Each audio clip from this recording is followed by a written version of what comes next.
Hello students, my self खुशबू खान। जो मैं आपको न्यूट्रिशन इन प्लांट्स पढ़ा रही थी उसकी सीरीज़ का आज मैं थर्ड लेक्चर आपको पढ़ाऊँगी।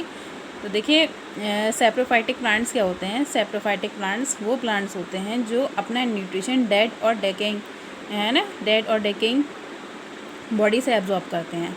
ठीक है, जैसे कि इन प्लांट को हम हेटरोट्रॉफ बोलते हैं। ठीक है, जो जीव वो के मृत सड़े हुए शरीर से अपना भोजन प्राप्त करते हैं उनको हम मृतोपजीवी कहते हैं। ठीक है, अब देखिए हमारे इन्वायरमेंट में, हमारे एटमॉस्फेयर में देखें हम इन्वायरमेंट में सैप्रोफाइट जो होते हैं उनका काफ़ी ज़्यादा योगदान होता है।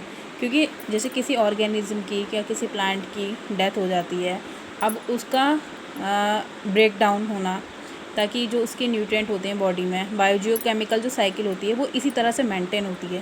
क्योंकि जो देखिए बायोजियोकेमिकल साइकिल क्या होती है।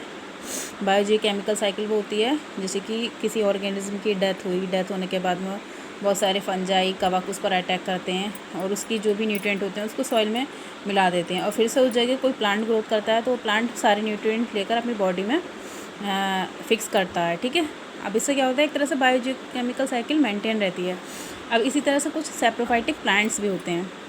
सैप्रोफाइटिक प्लांट्स वो होते हैं जो किसी डेड डेकिंग ऑर्गेनिक मटेरियल से क्या करते हैं, अपना न्यूट्रिशन लेते हैं। ठीक है, अब देखिए जो सैप्रोफाइटिक प्लांट्स में आते कौन कौन है। सैप्रोफाइटिक प्लांट में अगर हम काफ़ी सारे फंजाई की स्पीशीज़ ले सकते हैं, बैक्टीरिया ले सकते हैं, बैक्टीरिया। ठीक है, अब अगर हम फंजाई की बात करते हैं तो फंजाई में यीस्ट है, म्यूकर है, राइजोपस की स्पीशीज़ हो गई, पेनिसिलियम के, एस्परजिलस, अगेरिकस, ये सब मृतोपजीवी मतलब फंजाई के जो आते हैं वो सैप्रोफाइट में आते हैं मोस्टली। अब देखिए इसमें क्या होता है, ये कुछ स्पीशीज़ के मैंने नाम बताए जी, इनके एल्गी के। ठीक है, जैसे यीस्ट है, म्यूकर है, राइजोपस की स्पीशीज़ हैं, पेनिसिलियम की स्पीशीज़ हैं, तो ये सैप्रोफाइटिक प्लांट्स में आती हैं। ठीक है, ये एक तरह से इन्वायरमेंट को क्लीन भी करती हैं, बायोजियोकेमिकल साइकिल को मेंटेन करने में भी हेल्प करती हैं।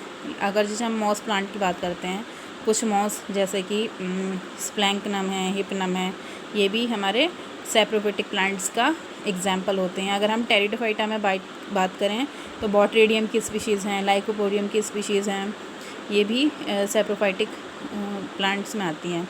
और जो हमारे एंजियोस्पर्म प्लांट होते हैं ना, उनमें भी कुछ स्पीशीज़ होती हैं, जैसे न्यूशिया है। ठीक है, जिसे बर्ड नेस्ट आर्किड बोलते हैं। मोनोट्रोपा प्लांट, इसको इंडियन पाइन बोलते हैं, ये भी हमारे सैप्रोफाइटिक प्लांट्स में आते हैं। अब बेसिकली आप एक चीज़ समझिए, देखिए सैप्रोफाइटिक प्लांट्स क्या होते हैं, जो अपना न्यूट्रिशन किसी डेड डेकिंग ऑर्गेनिज्म से अपना न्यूट्रिशन लेते हैं। यानी वो अपना फूड खुद नहीं बना सकते, वो दूसरों पर डिपेंड होते हैं। तो कुछ एग्जाम्पल हैं जो मैंने आपको बताया। आई होप आपको उसका न्यूट्रिशन समझ में आया होगा, सैप्रोफाइटिक क्या होते हैं।